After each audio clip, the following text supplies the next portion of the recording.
When we do have people that have questions like transportation, insurance, the distance between their home and the office, of course, that's a big one.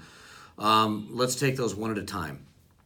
When somebody does mention that they don't have any transportation or maybe they don't drive, the first thing that we like to ask them is how do they normally get to an appointment? Whether it's a doctor's appointment, dentist appointment, maybe even running errands. We come up with a few alternatives, whether it's a loved one, a neighbor. We do have information for Access, which is a great transportation company. Uber, if they're close by, or Lyft.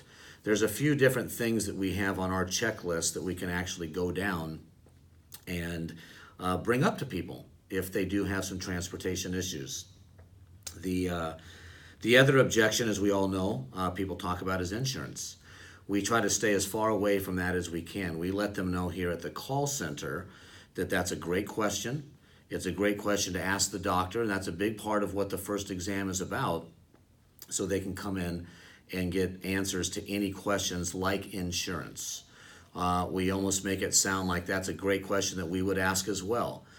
After the first exam, this free, no-cost exam, that's something that you want to bring up with the doctor. Of course, they will discuss that with you at the initial examination.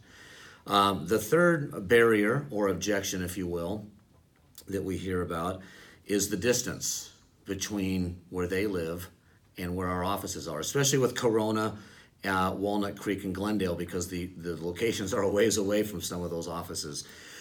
We do like to let them know that we are more than happy to help them out to try to eliminate as much traffic as possible, which is easier said than done.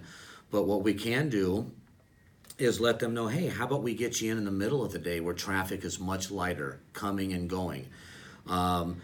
You will be bringing an IP, somebody close with you. You can utilize the carpool lane. We also like to let them know that there are home treatment opportunities and options for them that they can discuss with the doctor, which might help them from having to come in once or twice a week for treatment. Let's say somebody lives in Palmdale and they come into Glendale for their first exam and it's something that they really like, something that can help them, of course. Ask the doctor about the home treatment option. That way it would save them a trip to and from the office a couple times a week for a few months. So those are three big objections that we hear a lot about, and I hope those help.